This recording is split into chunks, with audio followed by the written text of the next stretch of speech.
Hi everyone, my name is Jim. I wanted to share my new journal with you today. I've been inspired by watching so many YouTube videos of these great journal makers that I thought I'd try to give just a little bit back and maybe give some inspiration back to others.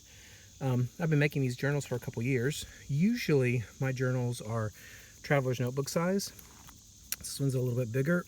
I have a traveler's notebook and I travel quite a lot for my job, so I make these inserts usually based on wherever I'm going. I was going by the ocean this time, so I did a watercolor of a pelican and, just find little bits and pieces of things that are interesting. So that's my usual shtick, but with COVID, I was home quite a lot, excuse me, and so I kind of wanted to have my own special one to write just the most memorable days in that stays at home. So I found this great book. It's a little bit bigger than my traveler's notebook. It was an old French college textbook, and I gutted it and recovered it with this great sort of metallic marble paper that I found somewhere. And I was watching Game of Thrones marathon, I think, at the beginning of this. So that's probably where the Raven idea came from the front cover. I thought he looked nice against all these different colors. And I have a piece of jade from my trip to China because that was sort of a memorable day. I'll be writing all my memorable days on here. Just a J for my name.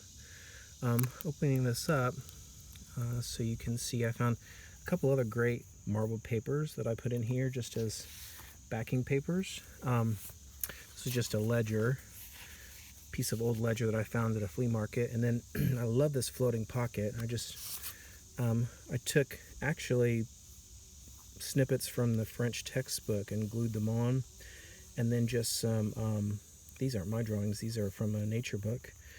And then I found this owl. Thought he looked pretty sharp. I cut him out and then backed him with some old shorthand book that I had and put this gold leaf behind it. I thought it looked nice against all the gold here. This I've already written on this. I needed more room than that, so I just put a couple of these eyelets in here and attached a page on. I woke up one morning, the 25th, and there were owls outside my back deck, all in the trees, just hooting up a storm. And it reminded me of my oldest when she was a little girl, maybe kindergarten. We went to a outdoor education adventure thing, and we stayed overnight, and in the evening they took us out into a meadow, and we laid in a circle on our backs in the meadow, and the counselor called all the owls. She could do owl calls, and it was such a cool experience. So I saw about 4 owls that day. So it reminded me of my oldest. I had to write about that. And I thought I should probably do this video before I write a bunch of stories that no one really cares to hear about. I put a lot of this tea stain paper. It was either tea or coffee.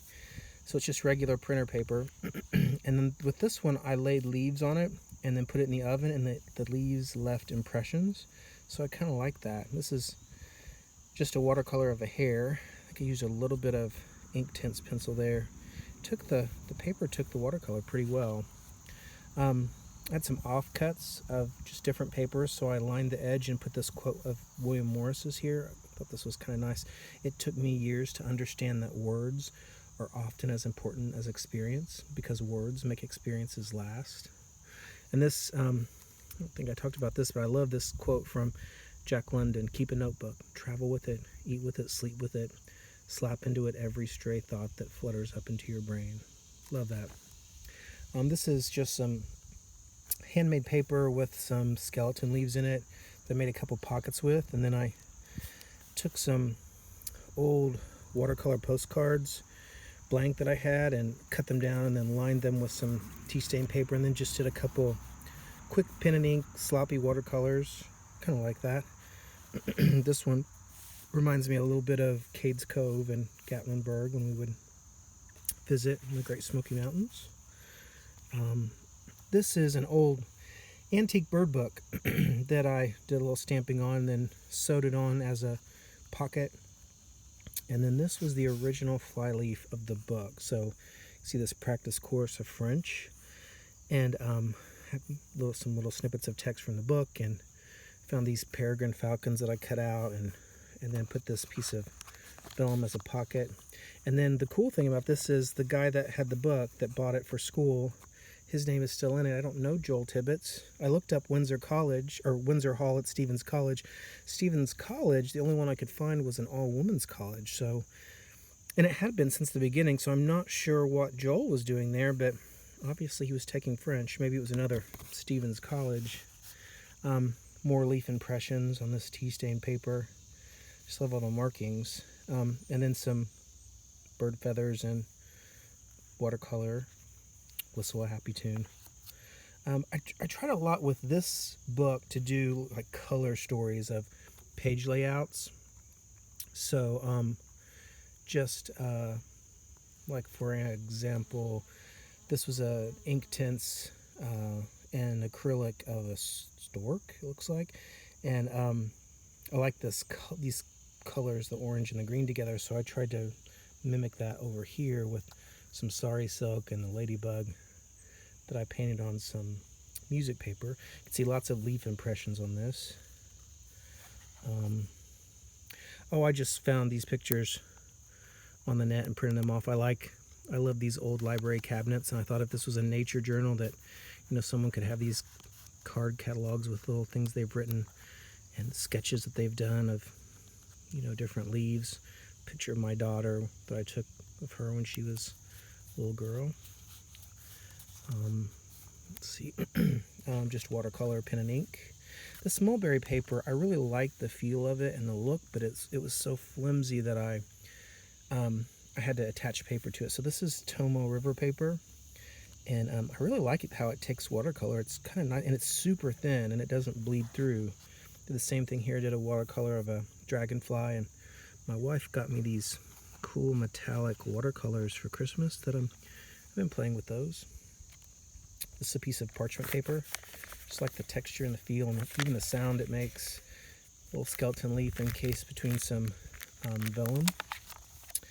This is an interesting page. So this is, we picked flowers a couple of summers ago and then sandwiched them between pieces of paper and then hammered them. So the dye from the flowers went onto the page, and you can see some really interesting sort of leaf textures. And this was a Rose of Sharon, so this was purple, but it came out green after we had pounded the leaves. Let's see, what else do we have here? More of the back side of that, and then I did just a sloppy watercolor of a poppy field. I kind of like how that came out. Pen and ink of a acorn and oak leaf. More leaves on the... I found a lot. I did this in the springtime, so you know I was just inspired by poems about spring, and I found this little snippet of poetry. And this is daffodils, of course, were blooming at that time, so I did a quick pen and ink watercolor of a daffodil, and then I found this William Wordsworth poem about daffodils. I wandered lonely as a cloud that floats on high over vales and hills, when all at once I saw a crowd, a host of golden daffodils. That was nice. So I made that so I still had room to write, and I put little magnets there so it stays down with the magnet. And then this was an old nature book that I just thought it was so cool, all of the illustrations, and it seems like you could just look, and every time you look you find little new things that you don't notice before. So look at that page. Isn't that awesome? Love all the colors. Into the forest I go to lose my mind and find my soul. This little guy, I don't think I liked what was happening right here. Either I didn't like that bug or it didn't look visually interesting, so I made this pocket of vellum, did a watercolor of this bug, and so he slips in here, and you can kind of see him behind that. Look at all the camouflage happening here. These were such interesting pages. I've been playing with painting over text a little bit, sometimes with mail and sometimes with just text, but then I love this dripping, stagnant, dank thoughts. Thought it was perfect background for a mushroom. This is just a date stamp, but I like it, so I stamped it on some old paper and sewed it on the bottom. More leaf impressions. A little watercolor of a branch. I love that page. Didn't that turn out well? This yellow of the, it's almost like a fern leaf or something. This is parchment paper that I think my brother got for me. And I did a watercolor on a tea bag. And I liked how it turned out, but it kind of disappeared when I went to glue it on, so I backed it with more of that shorthand paper. Hadn't done calligraphy in a little bit, so I played with a little bit of calligraphy. I think this is an old Irish or Scottish blessing. May the sun bring you new energy by day. May the moon softly restore you at night. It's the other side of that mulberry paper. And so since I had to put something on it to make it a little more sturdy, I found this, just cut this frog out of a wildlife book, like that illustration. And then I had this paper that's sort of waxy, and it looks like water. So I used it for the water, and then I needed something behind here. I wanted to make a tuck spot. So I used this vellum. It reminds me of a sort of a foggy morning on a pond. I like it. This page, more of a different type of parchment paper. This one's super smooth, and it really took the inktense pencil here. It looked really vibrant. This was bought some old watercolor cards with envelopes. So this was it was thinner, the envelope was. So I used this envelope and did a watercolor of an owl, and then made him a flip out so that I could have more writing space. It's one of my favorite pages, just a watercolor of a sunset over a lake. And this, I really dig. This is more of that Tomo River paper. It's really thin, but it looked really nice with the way that it took the watercolor there with the bee. And then I found some great quotes from Emily Dickinson. But a book is only a heart's portrait, every page a pulse. I love that. And then this one, give me sunset in a cup. So let's see. Oh, and this is a tuck spot. I was fortunate enough to go to Scotland a few years ago, and in Scotland they have the thistle as their national flower, and they're like feet tall. I was pulling them out of my yard, but they love them in Scotland because they show strength. So I did a little watercolor of the thistle, and then we actually, my daughter and I went to a flea market, and we found, what was this?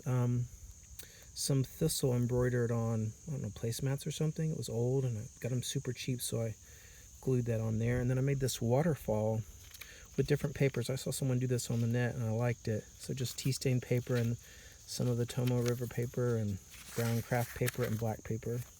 That looked kind of nice. This was another page from the nature book of a bird in her nest, it looks like, or she's going to eat a grub. And I wanted to make a pocket from this page, so this worked out perfectly to cut a little niche right there so you could still see the bird. And took another page from the book, just made a little card to write on. And then this is one of those little orange color stories. I just tried to make everything orange mushrooms and some orange marbled paper. And then I did this on another tea bag, a little bit of a watercolor, pages from the book. More leaf impressions. Love this Emily Dickinson poem, Hope is the thing with feathers, it perches in the soul. So I did a little sort of a hawk up there. I lost interest in him. I need to go back and finish him. This was a sun print. Bought some sun print paper and had some fun with it one day, and I made this into just a flip, so there's lots of writing space. This was leaves on watercolor paper that I sprayed with ink, and it came out kind of nice. More of that nature book, and I made that into a sort of a tuck spot. And this was just green pen. I had one of those pens that had all different colors of ink, so I used green just to kind of keep that green flowing through here, and I like how it turned out. I did a little bit of just a little bit of pencil, sketchy and messy, but I liked it. This is in Brookville, Indiana. They have every Wednesday they have sort of a flea market, and every once in a while when I can, I go, and there's a lady there that always has old pictures and photographs and postcards, and she had lots of mail, and I think she gave me tons of letters, 3 for $1. I brought this one home, and I painted an acrylic sparrow on it. I don't have anything in there right now, but I made it as a flip out, so there's plenty of writing room. Across from that, a couple bird stamps with just some woven offcuts of different papers I had. Mushroom page. Just been kind of intrigued by all the mushrooms lately.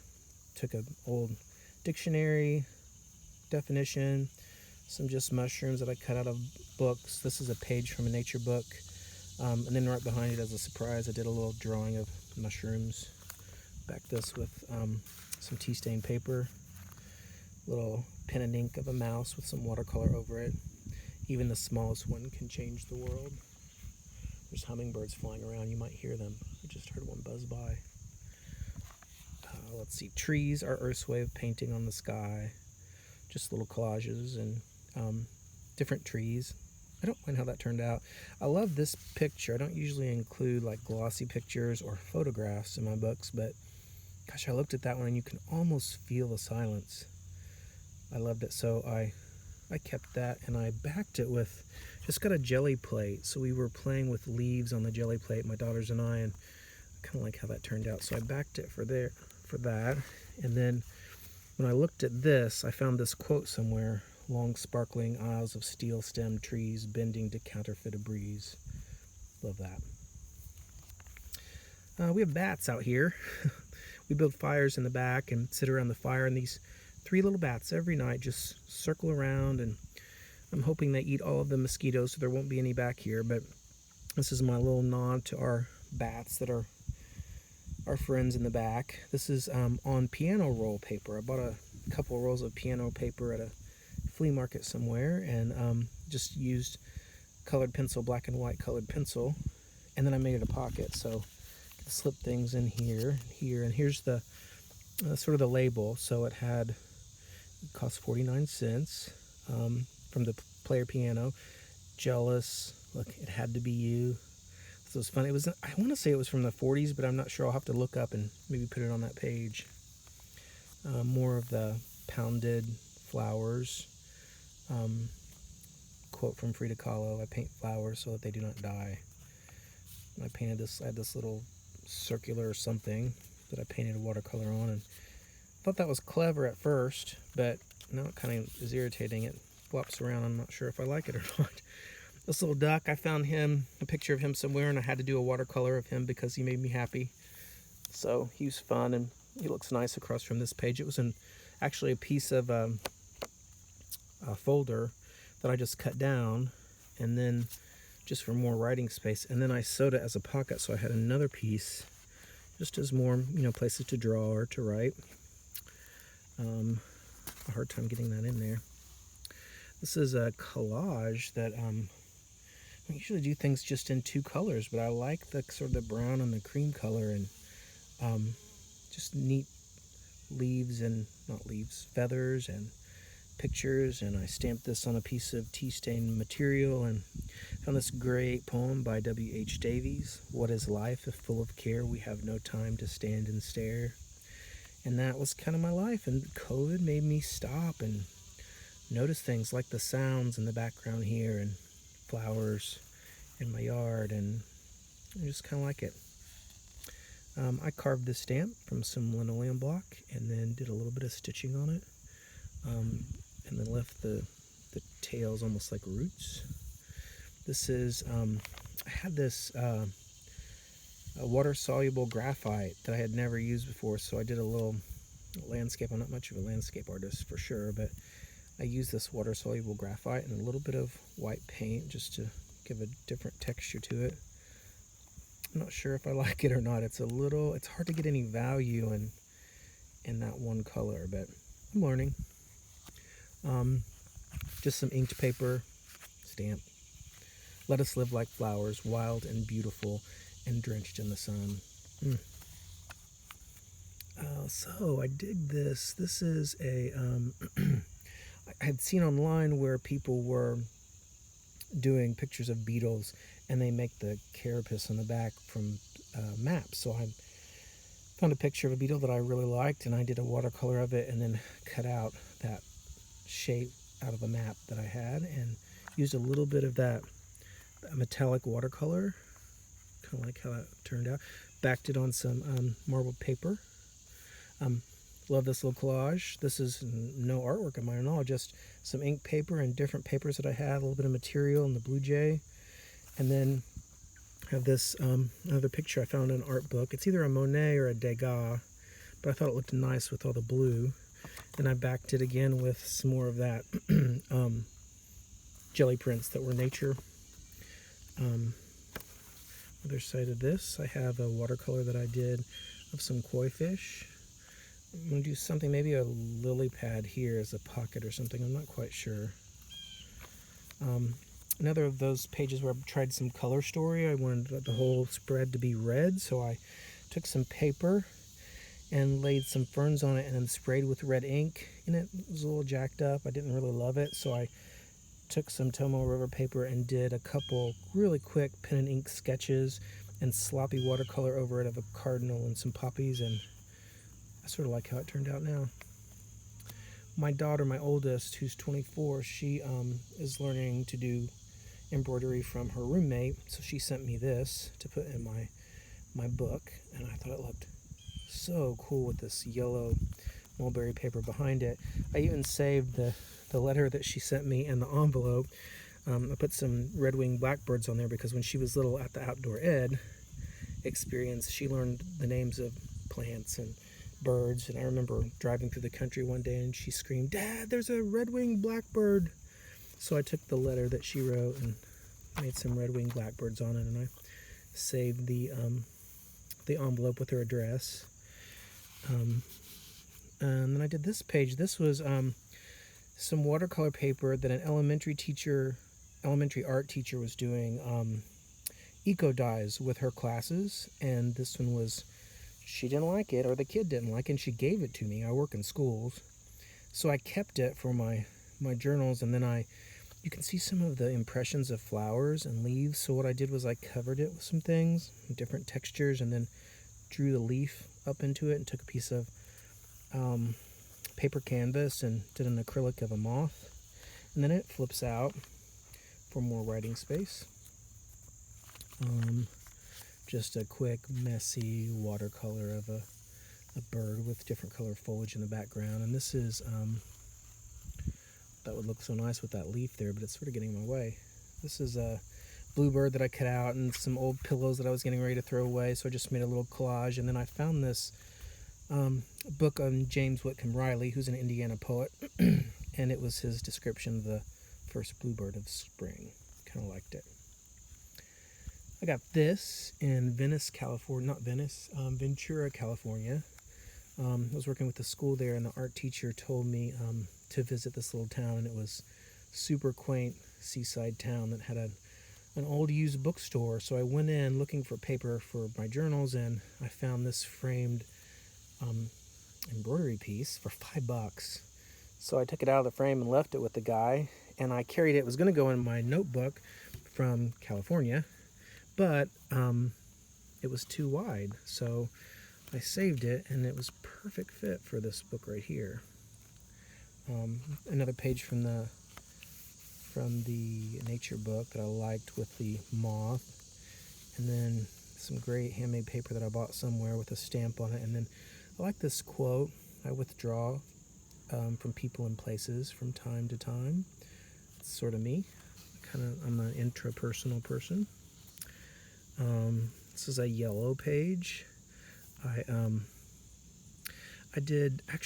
inked some papers here, and this inked paper, you could see there was a vine that I used, you could see some of that vine, and it actually had a little bit of the stem.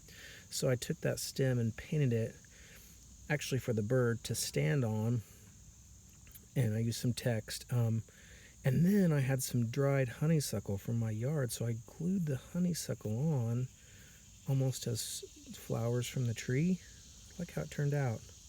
This is the other side that is, yellow and a little bit of orange, and made some journaling spaces, and these are all things that are yellow. Put finches twice because that's a finch. Quick, just kind of really faint watercolor of a fawn that I did. Then someone inspired this torn piece of paper with a different piece sewn onto it. This is another page from that nature book that I love. It's like it was showing birds' migratory patterns, and I just had some tape that had birds on it and clouds, so I taped some vellum on for just a sort of a screen to give it some different texture and feel, and I could put a pocket. Left that one alone. It looks so good. And then this was from a different book. Looked at all the different beaks and what the birds ate, so I backed it with some tea stain paper and made a little tag. And then this is just a folded piece of vellum with stamps on both sides, so it kind of gives it some dimension.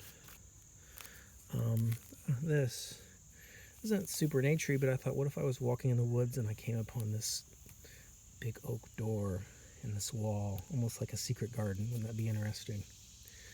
And this is years ago, Starbucks were making new coffees, and they were handing out these cards that on the back side it gives you information about the coffee. And every time when we went to vacation, we drove, and every time we'd hit a Starbucks, I'd grab a handful of these cards because I was going to use them in my journal. So I cut it out, not very well.